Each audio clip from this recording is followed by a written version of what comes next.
स्वागत है आप लोगों का शिक्षणम मेजवर्स की नई वीडियो में। और आज जैसा कि हमने आपसे वादा किया था, सिंटैक्स के बाद अगला टॉपिक हम लोग सिंथेसिस पढ़ेंगे।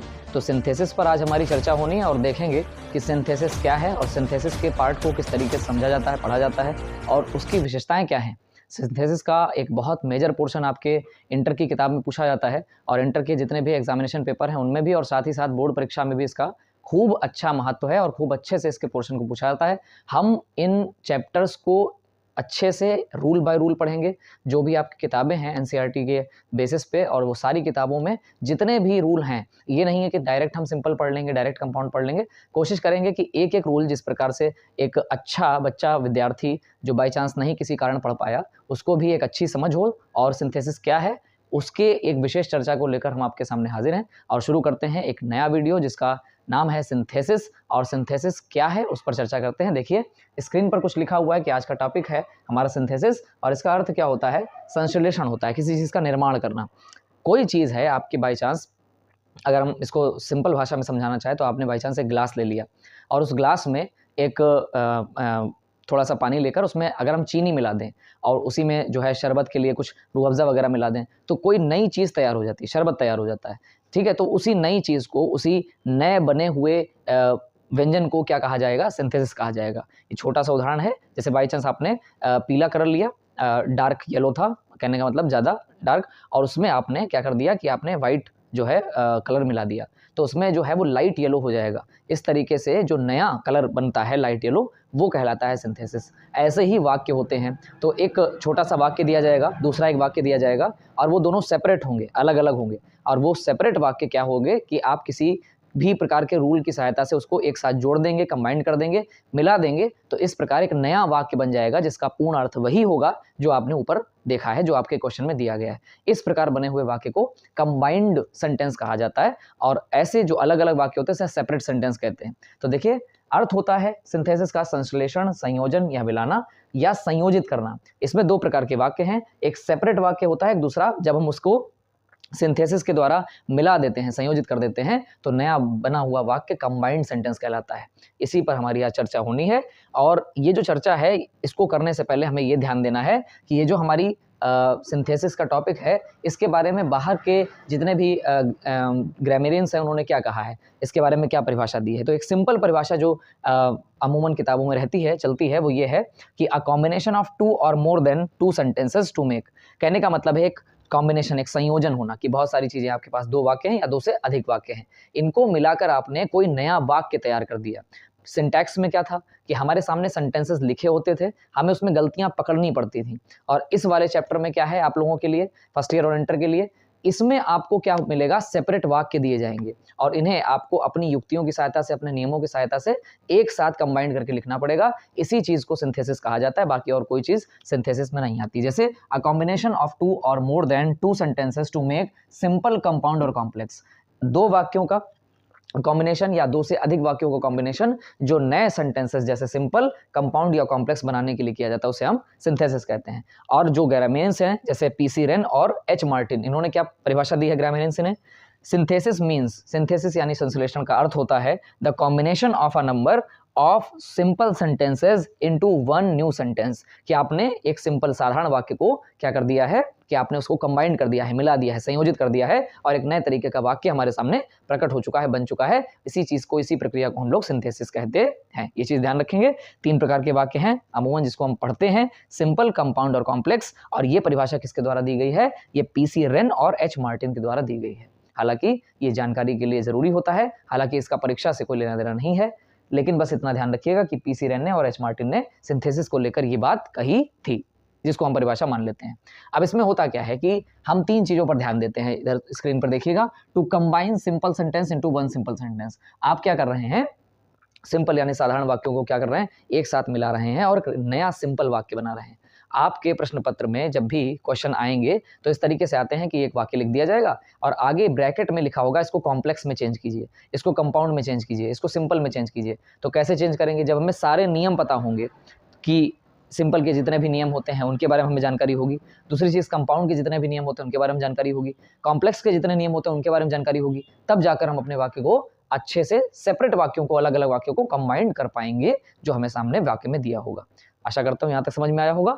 और अगला जैसे हम क्या पढ़ेंगे, to combine simple sentence into one complex sentence. अभी हम सिंपल सेंटेंस को सिंपल में बदल रहे थे, फिर हम सिंपल सेंटेंस को कॉम्प्लेक्स में बदलना सीखेंगे, और फिर होगा कि to combine simple sentence into one compound sentence. कहने का मतलब है होंगे हमारे पास साधारण वाक्य ही, सिंपल का ही, सिंपल को सिंपल में चेंज कर देंगे, लेकिन कैसे, इधर सेपरेट दिया होगा तो इधर कंबाइंड करना पड़ेगा, ठीक है, ध्यान रखिएगा। और हमें क्या कर रहे हैं कि सिंपल सेंटेंसेस में ही हम चेंज करेंगे सिंपल को, सिंपल सेंटेंसेस को हम चेंज करेंगे कॉम्प्लेक्स को, और सिंपल सेंटेंस को हम चेंज करेंगे कंपाउंड में। इस प्रकार हमारे सेंटेंसेस बदलते चले जाएंगे। घबराने की कोई आवश्यकता नहीं है। लग रहा होगा कि टॉपिक कठिन है, ऐसा कुछ नहीं है। जब आप रूल बाय रूल इस चीज़ को पढ़ते चले जाएंगे तो सारी चीज़ें आपके लिए सरल होती चली जाएंगी। अब हम अपने इस टॉपिक का पहला जो जानकारी है, पहली जानकारी वो शुरू करते हैं। जैसे आपसे कहा जाएगा कि छोटी सी बातें जो हमें पहले से पता होनी चाहिए इस चैप्टर के लिए, वो ये होती हैं। आप सभी लोग फाइनाइट वर्ब्स के बारे में जानते होंगे, आशा करता हूँ, क्या कि वे समस्त मुख्य वर्ब्स जो टेंस, सब्जेक्ट के नंबर और पर्सन से प्रभावित होकर बदल जाती हैं, उन्हें हम फाइनाइट वर्ब कहते हैं। सीधी सी बात है कि हम अगर कहना चाहें कि अगर किसी वाक्य में कोई जो वर्ब है, अगर वो किसी टेंस को, किसी नंबर को, किसी पर्सन को बता रही है, तो उसे हम फाइनाइट वर्ब कहते हैं। और जबकि अगर ये तीनों ही नहीं है तो इसको हम क्या कहते हैं, तो इसको हम कहते हैं नॉन फाइनाइट वर्ब। और हमारे यहाँ फाइनाइट वर्ब का काम तो है ही, मतलब ये जो सिंथेसिस चलने वाला है इस पर फाइनाइट वर्ब का तो काम है ही, साथ ही साथ इस बात को ध्यान देना है आपको कि हमें नॉन फाइनाइट वर्ब से अपना जो पहला कार्य है वो प्रारंभ करना है। आपको जानकारी के लिए फिर से एक बार बता दे रहे हैं कि जो वर्ब क्या बताती हैं सेंटेंस में, नंबर, पर्सन और हमारा टेंस बताती हैं, इसको हम फाइनाइट वर्ब कहते हैं। और जो वर्ब ये तीनों ही नहीं बताती वो नॉन फाइनाइट वर्ब कहलाती हैं। जैसे किसी वर्ब को देखकर यदि हमें टेंस ना पता चले, ना तो पर्सन पता चले और ना तो नंबर पता चले, सब्जेक्ट का नंबर कैसा, मतलब एक वचन है या बहुवचन, नंबर का मतलब आप समझ रहे हैं ना, सिंगुलर या प्लूरल।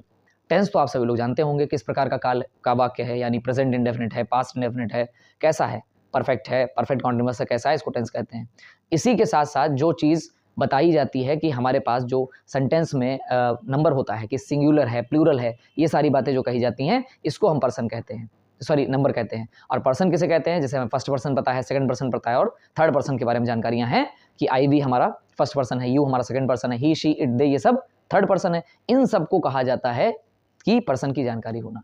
और ये सारी चीज़ें अगर हमें पता है तो ये सारी चीज़ें फाइनाइट वर्ब कहलाती हैं, जो हमें इन बातों की जानकारी दे दें, ठीक है। जैसे हम छोटा सा उदाहरण देंगे, बाई चांस अगर हम आपसे थोड़ा सा यहाँ पे मिटालते हैं,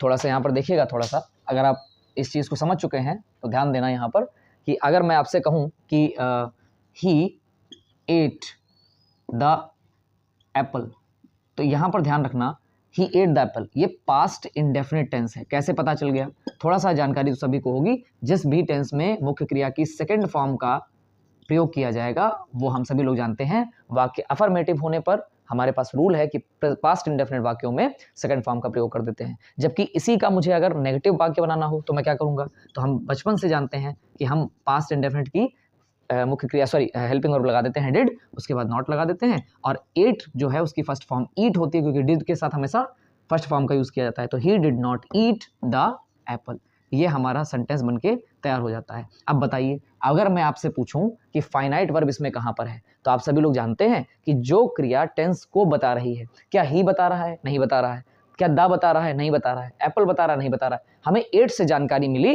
कि ये पास्ट इंडेफिनिट है, इस कारण हम इस क्रिया को क्या कहेंगे, फाइनाइट वर्ब कहेंगे। इस क्रिया को यानी इस वर्ब को हम फाइनाइट वर्ब कहेंगे। लेकिन बात यह है कि हमारे पास फाइनाइट वर्ब की जानकारी तो हो चुकी है। अब हमारी जो मुख्य चर्चा है सिंथेसिस में वो फाइनाइट वर्ब से ना होकर नॉन फाइनाइट वर्ब पर सबसे पहले चलेगी। आपको स्क्रीन पर दिखाई दे रहा होगा नॉन फाइनाइट क्या है। सिंपल सी बात याद रखिए, जो सेंटेंस में ना तो नंबर बताएं, ना तो पर्सन बताएं, ना तो टेंस बताएं, उसे हम नॉन फाइनाइट वर्ब कहते हैं। और सबसे पहला जो कार्य है उसका श्री गणेश हम लोग करने जा रहे हैं, प्रारंभ करने जा रहे हैं, वो है पार्टिसिपल का। पार्टिसिपल के बारे में जानकारी होनी चाहिए, जेरेंड के बारे में जानकारी होनी चाहिए और इन्फिनेटिव के बारे में जानकारी होनी चाहिए कि ये क्या है। तो आशा करते हैं आपको यहाँ तक समझ में आएगा हो। अब हम पार्टिसिपल पर चर्चा करने जा रहे हैं, फिर जीरेंड पे करेंगे, फिर इन्फिनेटिव पे करेंगे लगातार। तो छोटा सा सेगमेंट हम शुरू करेंगे पहले, ताकि आपको बात समझ में आए। पार्टिसिपल अगर हम पहले शुरू कर देंगे तो थोड़ा सा हो सकता है आप लोगों को समझने में थोड़ी सी दिक्कत हो जाए। तो कोशिश करेंगे कि पहले हम इन्फिनेटिव पढ़ाएं जो ज़्यादा सरल है, उसके बाद हम जेरेंड पे जाएंगे, उसके बाद हम पार्टिसिपल पे जाएंगे। तो हम उल्टा क्रम चलेंगे और आप एक के बाद एक रूल को देखते जाएंगे। घबराना नहीं है, धैर्य बना के रखना है और एक एक चीज़ पर अपनी फोकस को लगाए रहना है। ये नहीं है कि आप पढ़ कहीं और रहे हैं, मतलब वीडियो से पढ़ रहे हैं और क्लासेस से पढ़ रहे हैं और ध्यान आपका कहीं और है, तो हो सकता है सिंथेसिस में आने वाले जो वीडियोज़ हैं वो आपको दिक्कत दें। इसीलिए मेरी पहली आशा आपसे ये है कि आप घर पर बैठ कर जब अध्ययन करेंगे तो सबसे अच्छी चीज़ है कि आप अच्छा सा नोट्स बना लीजिएगा और कोशिश कीजिएगा जो रूल बाय रूल आपको सारी चीज़ें बताई जा रही हैं उसको आप नोट करते चलेंगे। और इन्हीं के साथ जब रूल आपको पढ़ाए जाएंगे तो ये जो इंटर की एग्जामिनेशन अब आने वाले हैं, फरवरी का महीना चल रहा है और पेपर आने वाले हैं, इनमें सबसे ज़्यादा जो टॉपिक है वो सिंथेसिस बच्चों को कठिन लगता है। कोशिश मैं अपनी तरफ से कर रहा हूँ जितना इसको सरल होकर बताया जा सके, जितना इसको और डेप्थ में जाकर, गहराई में जाकर आपको समझाया जा सके और प्रत्येक बच्चे के, विद्वान से विद्वान बच्चा भी समझे और जो थोड़े से बाई चांस नहीं समझ पाया किसी कारणवश, उसको भी अच्छे से समझ में आ जाए, हमारी ऐसी कोशिश रहेगी। तो अब हम चलते हैं अपने अगले रूल पर जिसका नाम है इन्फिनेटिव। सबसे पहले हम इन्फिनेटिव को समझेंगे, उसके बाद जेरेंड के लिए, उसके बाद हमें मिलेगा तो हम पार्टिसिपल के बारे में चर्चा करेंगे। अब देखिएगा इन्फिनेटिव क्या होता है। इन्फिनेटिव साधारणतः टू प्लस वर्ब की फर्स्ट फॉर्म को कहा जाता है। अगर आपको कहीं पर ऐसा सेंटेंस मिल जाता है जहां पर टू के साथ वर्ब की फर्स्ट फॉर्म लगी हुई है तो उसे हम इन्फिनेटिव कहते हैं। और यही चीज़ यदि बिना टू के हो जाए, अर्थात विदाउट टू के अगर हम किसी मुख्य क्रिया का यूज़ कर लेते हैं फर्स्ट फॉर्म का, तो उसे हम बेयर इन्फिनेटिव कहते हैं। यही चीज़ आपको स्क्रीन पर लिखी हुई दिखाई गई है और इसका मतलब सामान्य रूप से क्या होता है, अभी हम एक एक चीज़ को समझेंगे। इन्फिनेटिव का सॉरी, यहाँ पे इनफाइनाइट हो गया है, इन्फिनेटिव और यहाँ भी इन्फिनेटिव। देखिए इन्फिनेटिव का जो सामान्य रूप होता है, इन्फिनेटिव का जो सामान्य रूप है उसे टू प्लस वर्ब की फर्स्ट फॉर्म, याद रखिए वर्ब की फर्स्ट फॉर्म, अर्थात फर्स्ट फॉर्म से पहले टू जोड़कर इन्फिनेटिव बनाते हैं। बाई चांस अगर कोई चीज़ आपको लिखा हुआ है, इन्फिनेटिव क्या है ध्यान से सुनिएगा, टू प्लस वर्ब की फर्स्ट फॉर्म को हम इन्फिनेटिव कहते हैं। फर्स्ट फॉर्म से पहले टू जोड़कर इन्फिनेटिव बनाते हैं। जैसे अगर हम टू के साथ वर्क लगा दें, सभी बच्चों को पता होगा कि वर्ब की जो फर्स्ट फॉर्म है वर्क रहती है, इसकी सेकंड फॉर्म वर्कड हो जाती है और थर्ड फॉर्म भी वर्कड रहती है, आपको पता होगा, ठीक है। अब आगे देखिए टू लर्न, अब टू के साथ वर्ब की फर्स्ट फॉर्म लगी है, टू लिव वर्ब की फर्स्ट फॉर्म लगी है। इस तरीके से अगर हमें किसी भी सेंटेंस में, अपने सेंटेंस में चीज़ें मिल जाएंगी तो हम उसके क्या मानेंगे, इन्फिनेटिव मानेंगे। कभी कभी ऐसा होता है, नीचे हमने कंडीशन लिखी हुई है, कभी कभी इन्फिनेटिव का जो चिन्ह होता है वो टू लुप्त भी हो जाता है, लुप्त माने हटा दिया जाता है, गायब हो जाता है। ऐसे इन्फिनेटिव को बेयर इन्फिनेटिव कहते हैं। क्या कहते हैं, बेयर, BARE, बेयर इन्फिनेटिव, यानी बिना टू का जो इन्फिनेटिव है वो क्या कहलाता है, बेयर इन्फिनेटिव। अगर आपसे पूछा जाए कि किसी सेंटेंस में यदि बाई चांस बिना टू के फर्स्ट फॉर्म लगा दी गई है, ठीक है, एक ले ही लेते हैं सेंटेंस, देखिए यहां पर देखिए,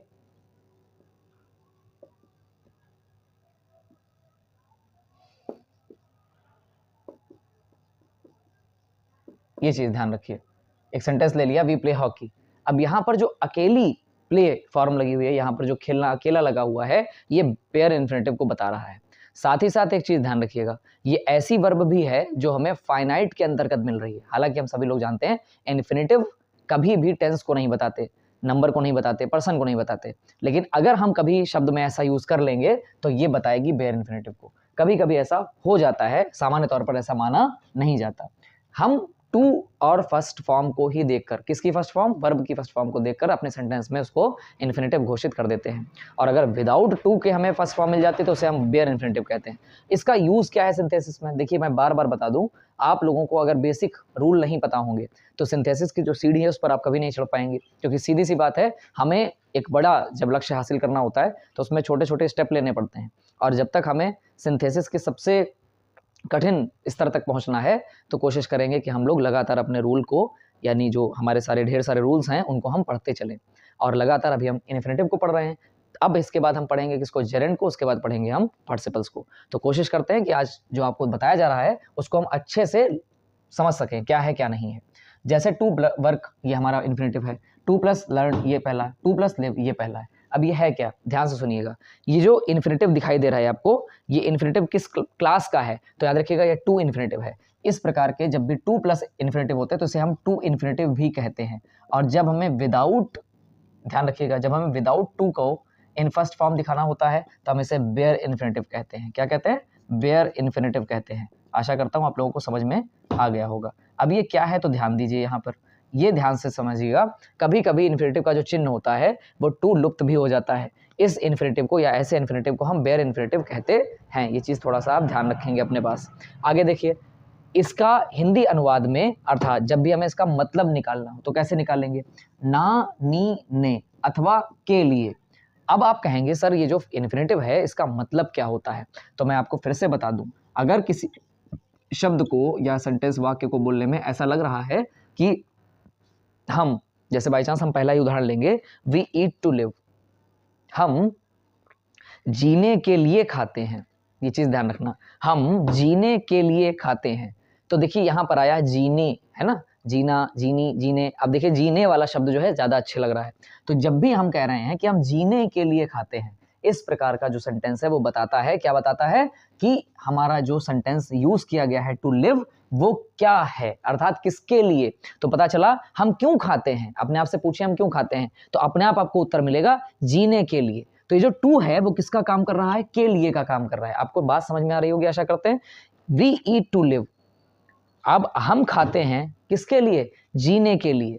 तो अपने आप ये जो टू है वो किसका अर्थ दे रहा है, के लिए का अर्थ दे रहा है। ये चीज ध्यान रखनी है। नीचे वाले उदाहरण में देखते हैं, शब्द आते हैं, जैसे आप उदाहरण देखिएगा, खुशी केम हियर, खुशी यहां आई थी, टू सी अस, हमें देखने के लिए। अब देखिए हमें देखने के लिए शब्द जो है वो टू दे रहा है। अमूमन हम सभी लोग जानते हैं कि सर के लिए का यूज फॉर, जैसे फॉर नाम की प्रिपोजिशन है इसके लिए करते हैं, लेकिन यहां पर टू भी यूज होता है। जैसे हम कभी नहीं कहते वी वेंट फॉर स्कूल, हम कहते हैं वी वेंट टू स्कूल। ठीक है, हमने सिंटैक्स में भी पढ़ा था, जब स्टार्टेड लगाया जाता है हमने आपको बताया था, तो कैसे हम इसको प्रिपोजिशन में यूज करते हैं। अगर आप सबको नहीं पता है तो प्लीज मेरी आपसे रिक्वेस्ट है कि आप सिंटैक्स की पिछली वीडियोस को जरूर देख लें, तो आप इस पार्ट में आगे अच्छे से बढ़ेंगे और आपको हर चीज समझ में आएगी भी। तो अब नीचे वाला उदाहरण हम देखते हैं, अगला क्या कहा जा रहा है, to learn English is easy. ठीक है, अंग्रेजी पढ़ने के लिए बहुत आसान है या आसान है। तो अंग्रेजी लर्न करने के लिए, याद करने के लिए आसान है। बात समझ में आ रही कि नहीं आ रही, ये चीज ध्यान रखिएगा। अंग्रेजी जो है वो लर्न करने के लिए, याद करने के लिए आसान है। अब के लिए का अर्थ कौन दे रहा है, टू दे रहा है। अंग्रेजी याद करने के लिए क्या है, आसान है। ये चीज आप लोगों को समझ में आ गई होगी। ठीक है, सही है। अब आगे देखते हैं, वी प्ले टू एंजॉय, हम मनोरंजन के लिए खेलते हैं।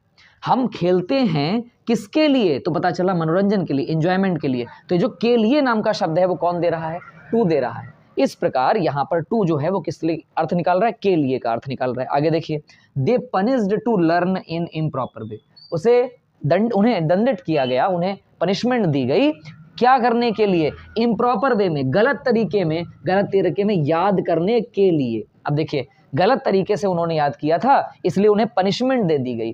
दे punished to learn in improper way, improper way में गलत तरीके से याद करने के लिए उन्हें क्या दे दी गई, सजा दे दी गई। तो के लिए, क्यों, गलत तरीके से याद करने के लिए सजा दे दी गई। तो ये जो टू है वो क्या दिखा रहा है, के लिए के अर्थ को बता रहा है। इस चीज को हम इन्फिनेटिव कहते हैं, इसी चीज को हम टू इन्फिनेटिव कहते हैं। अब आपको अगर पूछ लिया जाए, सामान्य तौर पर कोई व्यक्ति आपसे पूछ ले, बताइए सेंटेंस में इन्फिनेटिव कहाँ है, आप कुछ मत कीजिएगा, आपको सबको तो पता ही है कि आप टू प्लस फर्स्ट फॉर्म को जैसे देखेंगे आप बता देंगे सर टू लिव, ये हमारा इन्फिनेटिव केस है। सर यहाँ पर टू सी, ये देखिए ध्यान से, टू के साथ वर्ब की फर्स्ट फॉर्म, क्योंकि आप सभी लोग जानते होंगे सी फर्स्ट फॉर्म है, सॉ सेकेंड फॉर्म है और सीन थर्ड फॉर्म है, पता ना सबको। अब देखना ध्यान से, टू और सी ये क्या है, टू प्लस सी ये क्या है, इन्फिनेटिव है। और कैसा इन्फिनेटिव है, बेयर है कि टू है, तो टू है। बेयर तब होता जब ये अकेला मिलता। अब हम आगे क्या करेंगे, टू लर्न। अब अगर इस सेंटेंस में पूछ लिया जाए कि इन्फिनेटिव कहाँ है, तो आप कहेंगे सर टू और लर्न, ये दोनों चीजें हमारी मिलकर क्या बन जाती हैं, टू प्लस वर्ब की फर्स्ट फॉर्म, और यही हो जाता है इन्फिनेटिव। अब इधर वाले में देखिए, sir we play to enjoy, इसमें कहाँ पर इन्फिनेटिव है, सर ये देखिए टू और एंजॉय, वर्ब की फर्स्ट फॉर्म के साथ टू लगा हुआ इन्फिनेटिव है। नेक्स्ट नीचे देखिए लास्ट वाले उदाहरण में, दे पनिश्ड टू लर्न। अब देखो टू ये जो लगा हुआ है यहाँ पर, टू और ये लर्न, ये जो टू लर्न है, अभी मैंने ऊपर बताया कि टू प्लस फर्स्ट फॉर्म अगर आपको वर्ब की कहीं पे मिल जाएगी तो उसे हम क्या कहेंगे, इन्फिनेटिव कहेंगे। तो ये टू प्लस फर्स्ट फॉर्म हमारी इन्फिनेटिव हो गई। तो कितने लोगों को बात समझ में आई है, आप अच्छे और प्यारे लाइक भरे कमेंट आप मुझे कीजिएगा, मैं समझ पाऊंगा कि आप लोगों को मैं समझाने में सफल रहा।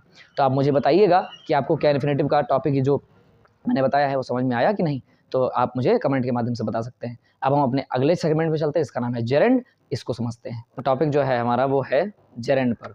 अब जेरेंड को स्क्रीन पर ध्यान से देखिएगा। इन्फिनेटिव हम सभी लोग अभी पढ़ चुके हैं, टू भी पढ़ा, बेयर भी पढ़ा, अब हम जा रहे हैं जेरेंड पर। क्या होता है जेरेंड, देखिएगा सामान्य रूप से देखिए, जब भी लिखा हुआ है सामने द वर्ब की फर्स्ट फॉर्म, में ing, याद रखिएगा ing का क्या मतलब हुआ, जब भी हम फर्स्ट फॉर्म में क्या करेंगे, वर्ब की कोई मेन वर्ब की फर्स्ट फॉर्म लेंगे, यहाँ से आप दा हटा दीजिए, डिस्क्लोज कर दीजिए, सीधे लिखिए वर्ब की, ठीक है। आप वर्ब की फर्स्ट फॉर्म में ing जोड़ने से जेरेंड बनता है।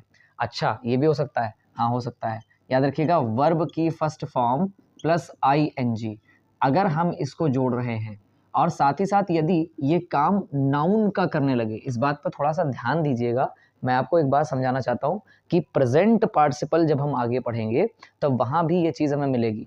मुख्य क्रिया की फर्स्ट फॉर्म और ing जब हम इसे जोड़ देते हैं और ये कार्य क्रिया का ही करे, तब हम इसे कहते हैं कि ये क्या हो गया है, ये पार्टिसिपल हो गया है। वहाँ पर क्या होगा, दो काम एक साथ होंगे लेकिन उनके बीच में जो गैपिंग है वो बिल्कुल नहीं होगी। सेंटेंस दिया जाएगा आपको कि उसने शेर देखा और वो भाग गया, तो आप क्या कहेंगे, शेर देखते ही वह भाग गया। इस तरीके से, यानी शेर को देखने में और उसके भागने में ज़रा भी टाइम नहीं है, इसको कहा जाएगा प्रेजेंट पार्टिसिपल। लेकिन अगर मुख्य क्रिया की फर्स्ट फॉर्म मिलकर ing के साथ नाउन का कार्य करने लगे, किसी क्रिया का नाम बन जाए, ठीक है, तो उसे हम कहते हैं कि ये चीज़ जेरेंड बन गई है। देखिए वर्ब की फर्स्ट फॉर्म में ing जोड़ने से जेरेंड बनती है। इसकी फॉर्म रूप प्रेजेंट पार्टिसिपल के समान होती है। क्या मैं कह रहा हूं, ध्यान सुनिएगा, अभी हमने पार्टिसिपल के सेगमेंट को छुआ नहीं है, आप थोड़ी सी जानकारी बस इतनी रखिए।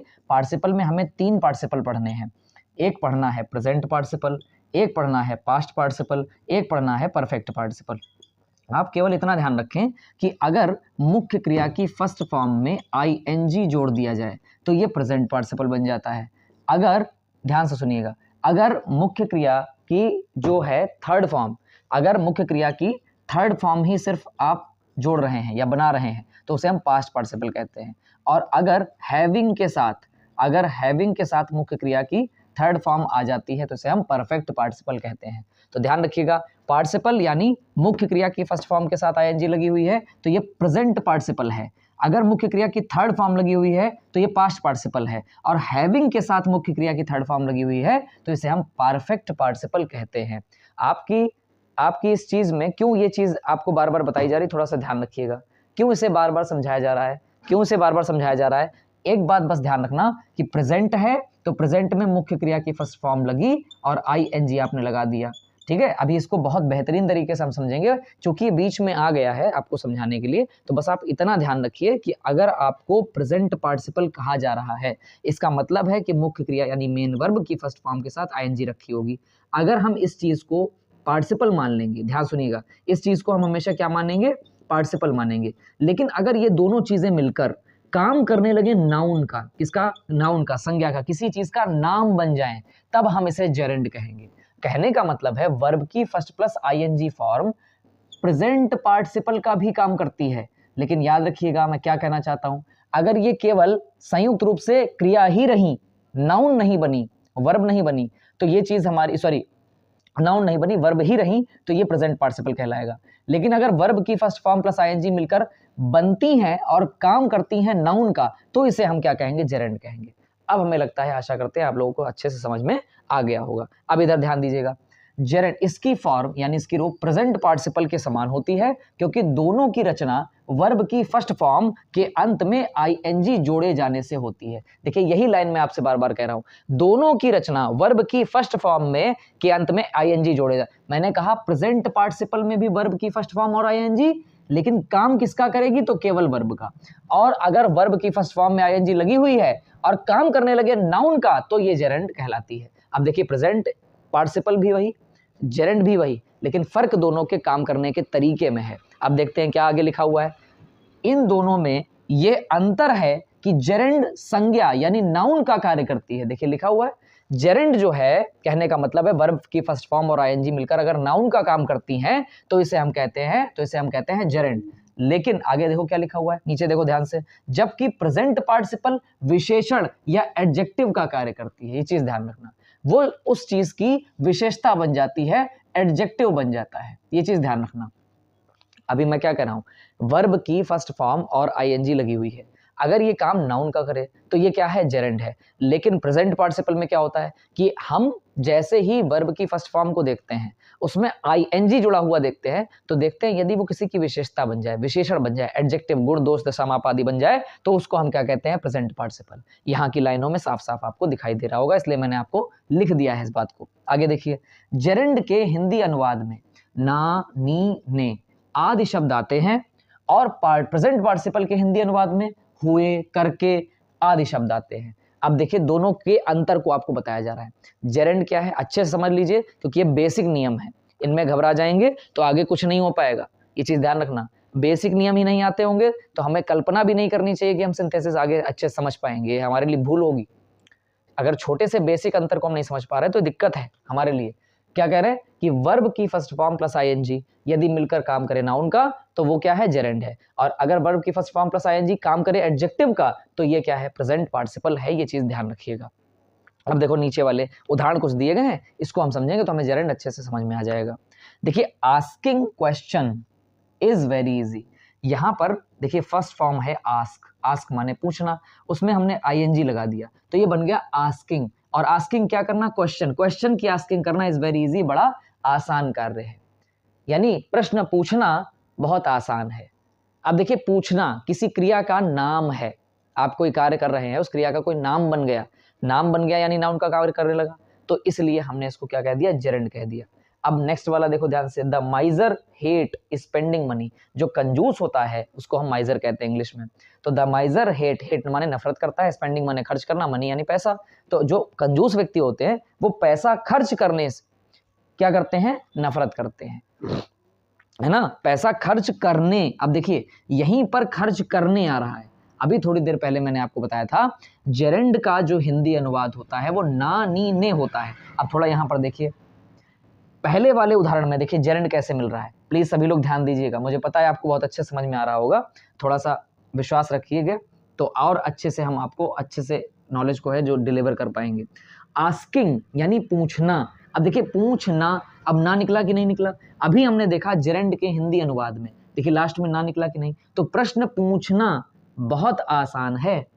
अब देखिए प्रश्न पूछना, पूछना निकल रहा है। नीचे देखिए, कंजूस पैसा खर्च करने, अब करने देखिए ने निकला कि नहीं निकला। इस तरीके से जेरेंड को हम पहचान सकते हैं, है ना, ये चीज समझ में आ रही कि नहीं। अभी देखो आगे, ही इज फॉन्ड ऑफ स्विमिंग,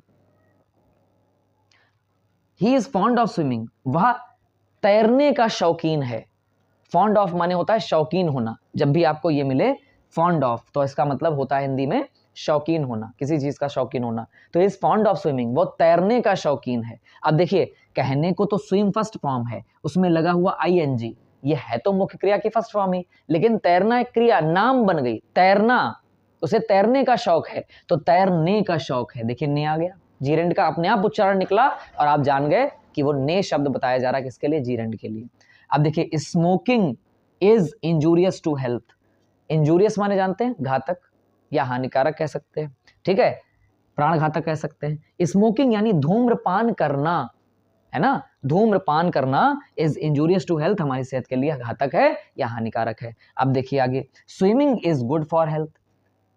अभी आपने देखा कि स्विम फर्स्ट फॉर्म है, आईएनजी लगा दिया, ये वर्ब की फर्स्ट फॉर्म में आईएनजी बन गई, लेकिन स्विमिंग, ध्यान से सुनिएगा, स्विमिंग इसका मतलब क्या है, swimming is good for health, इसका मतलब क्या है कि जो तैरना है वो हमारी सेहत के लिए अच्छा है। तो हमने हिंदी में क्या बोला, इसको फिर ध्यान से सुनिएगा, तैरना सेहत के लिए अच्छा है। ध्यान दीजिए यहां पर, तैरना सेहत के लिए अच्छा है, बात समझ में आई। तो देखिए तैरना, अब देखिए अपने आप ना आया कि नहीं आया। अगर इस प्रकार का सेंटेंस, इस प्रकार का बोध आपको हो रहा है कि ना, ने, ने, इस तरीके से, जैसे अभी हमने इन्फिनिटिव में थोड़ी देर पहले देखा था, के लिए शब्द निकल रहा था, है ना, हम खाते हैं किसके लिए, जीने के लिए, वी ईट टू लिव, तो हम खाते हैं किसके, अपने आप से पूछिए किसके लिए, तो लिव माने जीने के लिए। ये बात आप लोगों को समझ में आ रही कि नहीं आ रही, बस इसी चीज पर ध्यान देना है और यही चीज जेरेंड बन जाती है। ठीक, अब हम एक चीज आपको छोटी सी मजेदार बताते हैं, ध्यान सुनिएगा।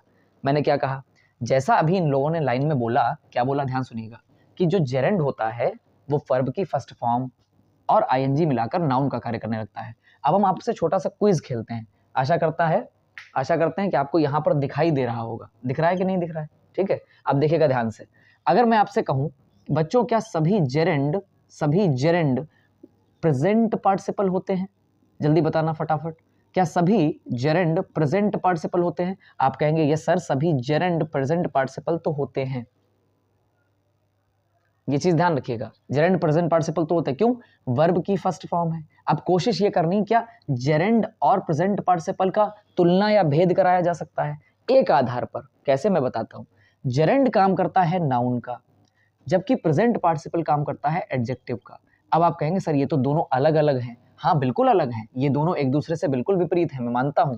एक चीज पर मतलब दोनों ही जो है वेरी करते हैं, दोनों एक दूसरे के फॉर्मेशन में आ जाते हैं। कैसे कि सर जेरेंड में भी वर्ब की फर्स्ट फॉर्म और आईएनजी का यूज होता है, जबकि प्रेजेंट पार्टिसिपल में भी सेम यही होता है कि नहीं होता है? बस कार्य में अंतर है। प्रेजेंट पार्टिसिपल कार्य करता है एडजेक्टिव यानी विशेषण का, जबकि जेरेंड कार्य करता है नाउन का। किसी चीज का वो क्या बन जाता है? नाम बन जाता है। जैसे तैरना सेहत के लिए अच्छा है, तो ना नी ने। आपने फिर से एक बार उदाहरण हम दोहरा देंगे इसको। Asking questions is very easy, प्रश्न पूछना बहुत आसान है। कंजूस के लिए पैसे खर्च करना, कंजूस पैसे खर्च करने से नफरत करता है, बात तो सही है। He is fond of swimming, वह तैरने का शौकीन है। Smoking is injurious to health, इसका मतलब धूम्रपान करना सेहत के लिए हानिकारक है। Swimming is good for health, तैरना सेहत के लिए अच्छा है। आप देखिए ना, ने ये सब निकल रहे हैं कि नहीं? इसी चीज को जेरेंड कहा जाता है। बस थोड़ा सा अंतर था जिसको हमने आपको समझा दिया, और कोशिश करते हैं कि जेरेंड को आप इस तरीके से बहुत अच्छे से समझेंगे। अब हम नेक्स्ट टॉपिक पे चलते हैं जिसका नाम है पार्टिसिपल। लेकिन पार्टिसिपल की चर्चा बहुत गहरी हो जाएगी, बहुत लंबी हो जाएगी, और चूंकि लंबा वीडियो भी हो जाएगा, क्लास भी बहुत बड़ी चली जाएगी, इसलिए मैं आपसे कह रहा हूँ कि आज की क्लास को हम यहाँ विराम देते हैं, ताकि फ्रेश माइंड में आप सभी लोग सिंथेसिस की जो आज परिभाषाएं हुई और जितनी चीज़ें आपको बताई गई हैं, आशा करते हैं आप लोग अच्छे से समझेंगे, लिखेंगे, पढ़ेंगे, नोट करेंगे, और सारे जो डाउट होंगे जो भी है वो आप मुझसे पूछ सकते हैं। उसके लिए हृदय से स्वागत है, जो भी आप पूछना चाहें। लेकिन कोशिश करना है कि अपनी तरफ से हम तैयारी में जो भी रूल वगैरह हैं इनको कतई भी नेग्लेक्ट नहीं करेंगे। एक एक रूल जो है हमारा बार बार समझना जरूरी है, छोटे से छोटे अंतर पर ध्यान देना जरूरी है। क्यों? आगे जब सिंथेसिस की बड़ी चर्चा शामिल होगी हमारी क्लासेस में, तो कोशिश ये करनी है कि अगर हमारे पास क्षमता है कि किसी चीज़ को हम अच्छे से बना पा रहे हैं, कोई सेपरेट कंडीशन का वाक्य दिया हुआ, उसे कंबाइंड करना है, तो वो ज़रूरी हो जाता है कि हमारे पास बेसिक सेंटेंसों की नॉलेज होनी चाहिए। इन्हीं सब चीज़ों के साथ आशा करता हूँ कि आपको आज की वीडियो अच्छी लगी होगी। नए टॉपिक के साथ, पार्टिसिपल के टॉपिक के साथ फिर हाजिर होंगे, आपको कुछ नया सिखाने के लिए, कुछ और इन्हेंस करने के लिए आपकी जीवन में जितनी भी नॉलेज है।